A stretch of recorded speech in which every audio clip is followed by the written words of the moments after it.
नमस्कार दोस्तों, चैनल दिव्य सृष्टि पर आप सभी का स्वागत है।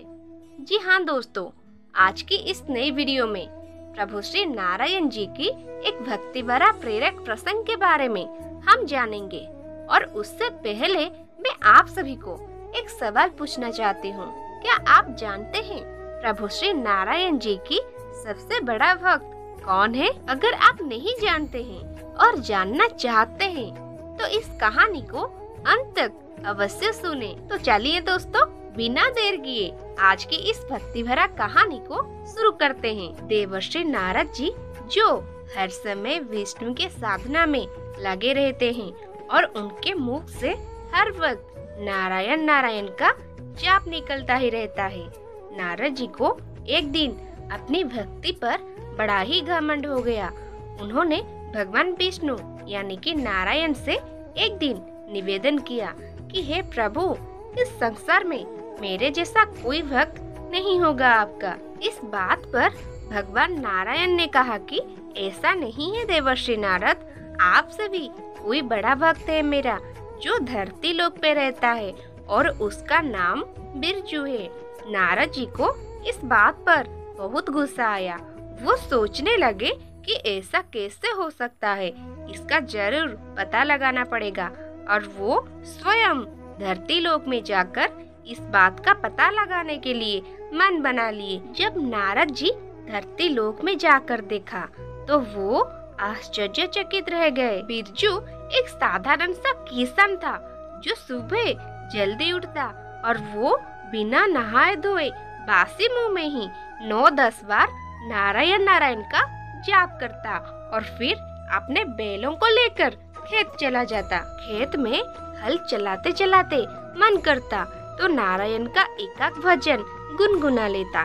फिर शाम होने पर घर आता और घर की जरूरी काम जैसे कि सब्जी लाना, बच्चों की बात सुनना आदि काम निपटाता और बिना आरती पूजा किए खाना खाकर सोने चला जाता।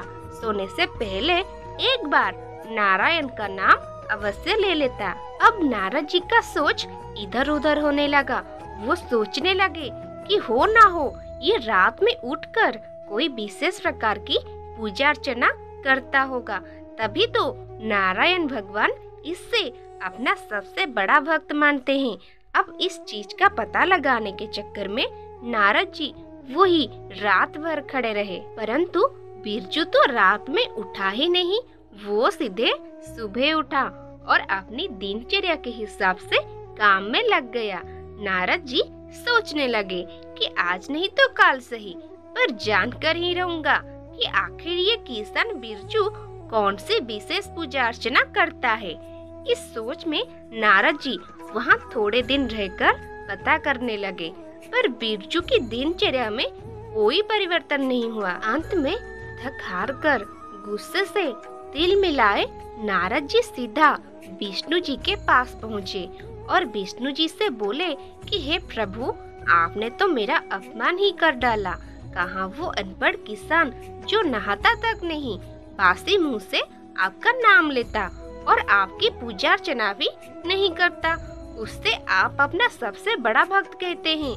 ये तो बहुत बड़ा अन्याय है प्रभु। विष्णु जी नारद की बातों पर मुस्कुराए और नारद जी से कुछ नहीं बोले।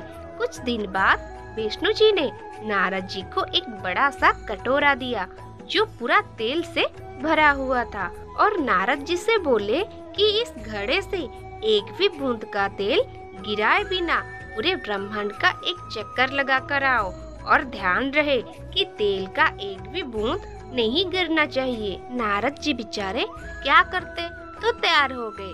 कटोरे से तेल ना छलक जाए इसे ध्यान में रखते हुए बड़ी सावधानी से ब्रह्मांड का चक्कर लगाने लगे और 7 दिनों बाद पूरा चक्कर लगाकर भगवान विष्णु के पास पहुँचे और विष्णु जी से बोले कि हे भगवान, संभालिए अपने इस तेल के कटोरे को।